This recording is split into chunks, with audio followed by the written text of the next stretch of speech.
Hey there, everybody. I almost look presentable today. Uh, a lot of times when we're pulling things out of the air prune boxes, I am not entirely checking. I grade things by size and by root development, but we stash everything away, and then when we pull everything up, I try to do them in bunches, but sometimes they get a little mixed up. So today, we're going to talk about what I do with the leftovers, the things that aren't saleable, or the things that get damaged, or the leftovers from propagation processes. So let's get into it. I've in my hot little hands um, maybe a dozen or so Calicanthus, the Carolina allspice. Um, you can see this guy is only a few inches. Man, this is tough to focus. This is only a few inches above where the last terminal root is. And so up to about here is where it would normally like to be. They are taprooting plants. So and they'll sucker out if they're planted a little deep, and they do well with that sort of scenario. But I have a handful in here. This is the one that I just showed you is probably one of the better looking ones, but something like this is not something that I can reasonably or responsibly ship to someone and think that they're going to feel like they're getting a good deal. And it's not something that is going to put on enough growth for us to convince someone to buy it in a pot this season. And so with ones like this, I think reinvestment in the farm is the best course of action. And I would encourage those of you who are doing this sort of work and taking in the stuff that's working for folks. I would suggest doing the same thing for ones that aren't really ready and don't have enough quantity to justify putting in a second year grow out space or another deeper air prune box for further development. This is just not enough to justify taking up an entire situation, and our potting mix and substrates and things would be better served growing out a new selection of things that can get to a saleable size for what we're doing. So these are going to get planted out the sun. I'm going to try to not blind you all. Look at that ray. That's what film dreams are made of. And so we're gonna head on back to the woods in just a moment to plant up these. I'll show you what I'm doing with those. But I've got two other things that I would like to show you. So let's get these planted and we'll talk about the other things. Do all the devastation around the pond from over there the other day. I've been chipping away at cutting everything down into manageable, movable lengths that I can actually lift by myself. But, that's new. That's new. That bend to this birch is new. There's a new broken branch right there. And we've lost a couple more just behind me. But over in here, and just where we've just walked past, there is a ton of new light access. And so we're just gonna stick a few things in and hope for the best for them. Like I said, these are not really saleable. I would like to have a few more existing back here. I've noticed some browse on them up in the field, but part of the strategy is feed them before they get there. So if I can have a few that are liking very wet feet further down the hill where the catchment really exists, I think that I may have the ability to convince them to survive better, and continue working alongside the rest of our wildlife inclusion goals. So I do not have my little camera grip with me. It's the end of the day, and I'm just trying to get things done so that I can cook dinner. But yeah, we're just gonna stick these in. I'll show you a couple of the locations that we've decided to put them in, and we'll get on to the other two. So back in a sec. Got two. This one right here, and another little baby guy right there. That's the tiny one that I showed you guys before, or you folks before. That's that one. And so we are just on the edge of the pond here, facing southwest. Just over this maple that fell is going to be a whole bunch of sky, and I'll pan back down and you can see some of the high bush blueberries that we have growing on the pond edge.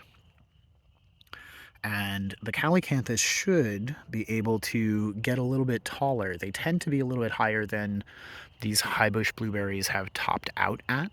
So I'm pretty confident in where they are. And they are surrounded and protected, getting hydrated by a log placement uphill of them, and making sure that we're capturing water for them with a log placement just on the other side of them. And so this will be the kind of general pattern for what I'm doing.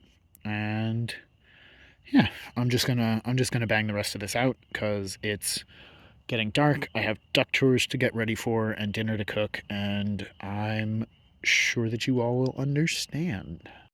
Our little rhododendron was absolutely hammered by the snow. I'm gonna come in. It's recovered pretty admirably. We have a little bit of damage to it, and we'll see what recovers. But down in here, this section right here was completely just shattered. It was twisted apart from the weight and the direction of the snowfall. And so what I have done is taken all of those, and you can see where we're getting ready to spread more garden joy this year. And so what I have done is I have stuck all of the fresh shoots of the rhododendron that I could. These are I'm going to pull it out for a moment. And so I nicked a little bit to get them interested in accepting the rooting hormone from the willows that they are bucketed with. But this is second year wood. First year wood is technically better, but I am not one to waste a resource. So second year wood is what we're going to try with.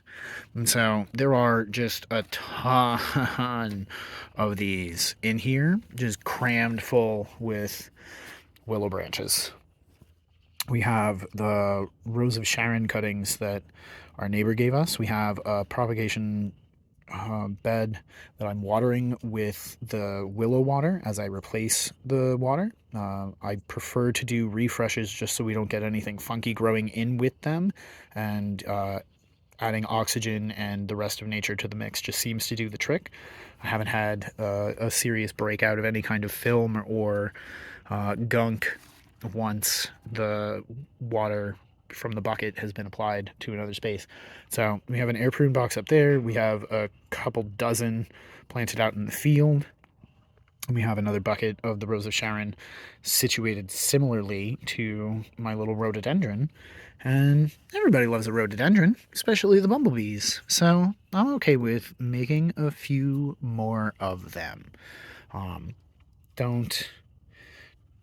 don't think that it's worthwhile to just be like, oh well, it's second year wood. It's only got a whatever percentage chance of propagating and forming roots. That's similar to what the Rose of Sharon descriptions were, but we've got small root formations on their stems. So That's what we did with the rhododendron branches that broke off and all of their little side shoots that we trimmed up. And that is going gangbusters. The sun is starting to go down. For those of you who know me, I apologize. Please forgive the naked pots. They should have the wood chip substrate like that, but we've had a whole bunch of snow and other things on our plate, so yeah, this will just have to do. But what we are looking at here is a whole collection of Clethra alnifolia, the sweet pepper bush, and it's super cute. Everything did perfectly fine. They all survived. I am not going to scratch, but these buds up here have been getting bigger, so I'm confident. And each of these actually has roots attached to it. These are all rooted cuttings from suckers from the little bush on our berm. But when we were harvesting the clethras from the general root mass that was sending up all of those rooted suckers, I had one remaining stem, and it's a little damaged up here, but below these buds, it's pretty good. So there is actually like a whole mass of roots with one shoot to direct their energy to. And I just roughed up the soil some, buried them in, and gave them a nice mulch before the last snowstorm. So I'm really hoping, oh my gosh, it's chilly in the shade now. Oh, 60 something degrees today, and it's dropping fast. So the leftovers from doing all of those rooted cuttings up front is now installed because every project feeds another.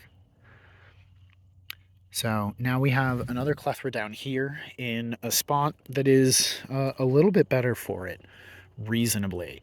I expect that should this survive any future cold snaps that might be coming, this will be happy with the slightly wetter feet than the ones up in the berm, because those are in a raised space.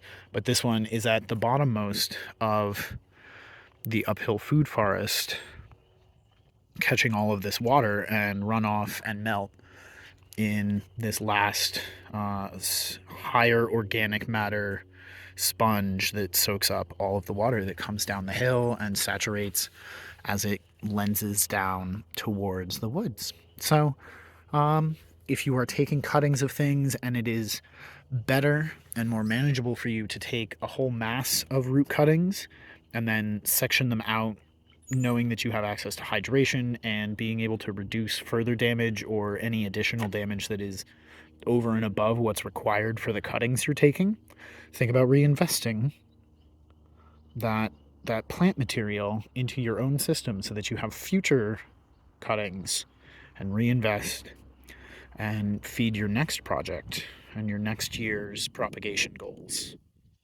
while you're doing it. I had to put on a hat and a hoodie because it's getting chilly. But yeah, that's what we do with the leftovers. I'm sure in the future we're going to have more things to show all of you folks about how we are handling the excess material over and above what comes from our propagation practices. But I hope this gives you some thoughts to chew on, some food for thought, and inspires you to have a little less wastage in your plant propagation and to more highly value those things that might not seem like the most promising of projects to take on. So, till next time, thanks for watching. Happy planting.